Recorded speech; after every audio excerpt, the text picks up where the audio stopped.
Microsoft announced the latest version of its Office suite today, but I got an early review copy I'm going to share with you right now. I'm Jason Parker for CNET, and this is a first look at the new Microsoft Office. It's important to note that I'm only scraping the surface of the new features in the interest of time, so I'm only going to cover a couple of the core apps. With the tiled interface of Windows phones and the Metro UI design in the coming upgrade to Windows 8, it's clear Microsoft is trying to reinvent the way you interact with its software. Now with the new Office, Microsoft is also reinventing the way you interact with your Office suite. In fact, I'll be demonstrating the new features in this video on a Samsung tablet running the current preview version of Windows 8.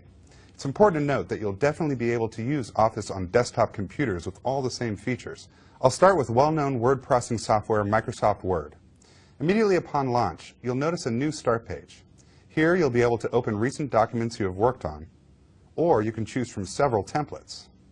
Word remembers what templates you use most and will display relevant templates at the top. The recent documents and templates start page will also show up in Excel and PowerPoint. Now I'll open a demo document I made. You'll notice the somewhat controversial tool, the ribbon, is still here, but the buttons have been flattened for a more simplified and minimalist look. Not a fan of the ribbon? Not to worry. To get a cleaner view, simply touch the small arrow on the right to get rid of the ribbon. If you need it back for some heavy editing or other more complex word processing tools, just touch any of the tab headings at the top to bring it back. You can then pin it open using a button on the right, or let it collapse again when you're finished. Now let's have a look at PowerPoint. Right away you'll notice a similar start page with recent presentations on the left and several pre-made themes to choose from on the right. Once in a presentation, PowerPoint offers all the features you've grown accustomed to in previous versions, but adds several more, all of which you can use with the touchscreen interface. Another new welcome enhancement in PowerPoint is the presenter view. Now when you're presenting with a second screen, like a projector for example, you'll have a view that offers behind-the-scenes tools so you always know what's coming next.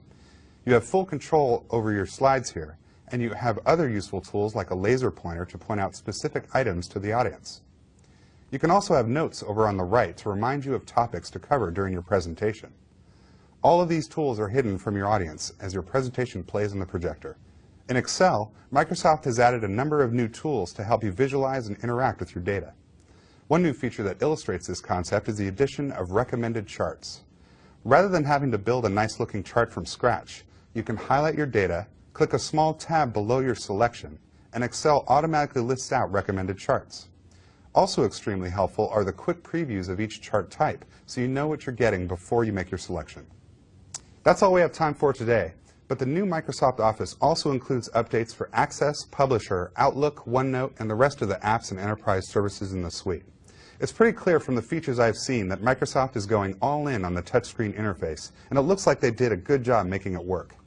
In the end, we'll have to wait and see how users respond to the new style of using Microsoft Office. I'm Jason Parker for CNET, and this has been a first look at the new Microsoft Office. Thanks for watching.